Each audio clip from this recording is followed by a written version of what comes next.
ಸಾಕಷ್ಟು ಸರ್ಕಾರದ ಶಿಕ್ಷಕರು ಉಲ್ಲಂಘನೆ ಮಾಡ್ತಿದ್ದಾರೆ. ಬೇರೆ ಬೇರೆ ಕಡೆ ಶೌಚಾಲಯ ತೊಳೆದಾಗಲಿ ಬೇರೆ ಬೇರೆ ಮಕ್ಕಳನ್ನ ಹೀನಾಗಿ ನಡೆಸ್ಕೊತಾ ಇದ್ದಾರೆ. ಅದ್ರ ಬಗ್ಗೆ ಏನಾದರೂ ಸರ್ಕಾರ ಇಲ್ಲ, ನಾನು ಭಾಳ ಸ್ಟ್ರಿಕ್ಟ್ ಆಗಿ ಈ ವಿಚಾರದಲ್ಲಿ, ಯಾಕೆಂದರೆ 3 ಘಟನೆ ಆಗೋಗ್ಬಿಡ್ತು. ಒಂದು ಮೊರಾರ್ಜಿ ದೇಸಾಯಿ ನನ್ನ ಇಲಾಖೆಯಲ್ಲಿ ಬರಲಿಲ್ಲ ಅಂದ್ರೂ ಮಕ್ಕಳ ಕೈಯಲ್ಲಿ ಮಾಡಿಸೋದು, ಮತ್ತು ಭದ್ರಾವತಿ ಮತ್ತು ಯಶವಂತಪುರದಲ್ಲಿ ಒಂದು ಶಾಲೆಯಲ್ಲಿ ಮಾಡಿರೋದು.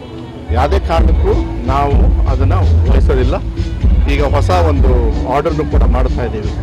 SDMC ಅವರು, HM ಸ್ಕೂಲಿನ ಇವರು ಅವರೆಲ್ಲರೂ ಕೂಡ ಇದಾಗಬೇಕು. ಆಮೇಲೆ ನಾವೇನು ಹಣ ಜಾಸ್ತಿ ಕೊಟ್ಟಿದ್ದೀವಿ, ಈಗ ಮುಂಚೆ ಹೋದ ವರ್ಷ ಮುಂಚಿನ ಸರ್ಕಾರ ಕಮ್ಮಿ ಕೊಡ್ತಾ ಇತ್ತು, ನಾವು ಅದನ್ನು ಜಾಸ್ತಿ ಮಾಡಿದ್ದೀವಿ. ಅದನ್ನು ಶೌಚಾಲಯ ಕ್ಲೀನಿಂಗಿಗೆ ಇದಕ್ಕೆಲ್ಲ ಯೂಸ್ ಮಾಡಬೇಕಂತ ಒಂದು ಆರ್ಡರ್ನ ಇವಾಗಲೇ ಡ್ರಾಫ್ಟ್ ನಿನ್ನೆನೂ ಆಯಿತು, ಇವಾಗಲೂ ಆಗಿದೆ.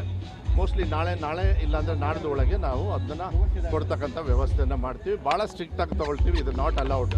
ಯಾಕೆಂದರೆ ಮಕ್ಕಳ ಕೈಯಲ್ಲಿ ಇದನ್ನು ಮಾಡ್ತಕ್ಕಂಥದ್ದು ಇದಂತ ಕಠಿಣವಾಗಿ ತೊಗೊಳ್ಬೇಕಾಗುತ್ತೆ. FIR ಎಲ್ಲನೂ ಕೂಡ ಹಾಕ್ತಕ್ಕಂಥ ವ್ಯವಸ್ಥೆನ ನಾವು ಮಾಡಿದ್ದೀವಿ.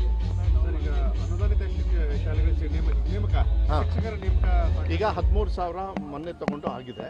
ನೆಕ್ಸ್ಟ್ ಬಜೆಟ್ಗೆ ನಾವು ಮಾನ್ಯ ಮುಖ್ಯಮಂತ್ರಿಗಳು ಕೂಡ ಇನ್ನೂ ಹೆಚ್ಚು ಮತ್ತು ಅನುದಾನಿತ ಶಾಲೆಗಳಲ್ಲೂ ಕೂಡ ಹೆಚ್ಚು ಶಿಕ್ಷಕರನ್ನು, ಯಾಕೆಂದರೆ ಕೊರತೆ 2015ರಿಂದ ತಗೊಂಡಿಲ್ಲ, ಅವ್ರನ್ನೂ ಕೂಡ ತಗೊಳ್ಬೇಕು ಅಂತ ಹೇಳಿದ್ದಾರೆ. ಅದು ಕೂಡ ಮೋಸ್ಟ್ಲಿ ಮುಂದಿನ ವರ್ಷಕ್ಕೆ ತಗೋತೀವಿ. ಯಾಕೆಂದರೆ 7 ತಿಂಗಳಾಗಿದೆ ಬಂದು, ಈಗಾಗಲೇ 13,000 ತಗೊಂಡಿದ್ದೀವಿ.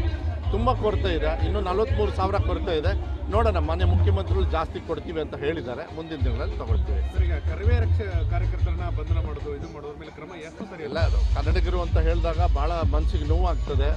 ಅದು ಲಾ ಆ್ಯಂಡ್ ಆರ್ಡರ್ ಸ್ವಲ್ಪ ಹೆಚ್ಚು ಕಮ್ಮಿ ಆದಾಗ ಈ ಥರ ತೀರ್ಮಾನಗಳಾಗ್ತವೆ. ಅದು ನ್ಯಾಯಾಲಯದಲ್ಲಿ ಇರೋದ್ರಿಂದ ನಾನು ಹೆಚ್ಚು ಹೇಳೋದಕ್ಕೆ ಹೋಗೋದಿಲ್ಲ.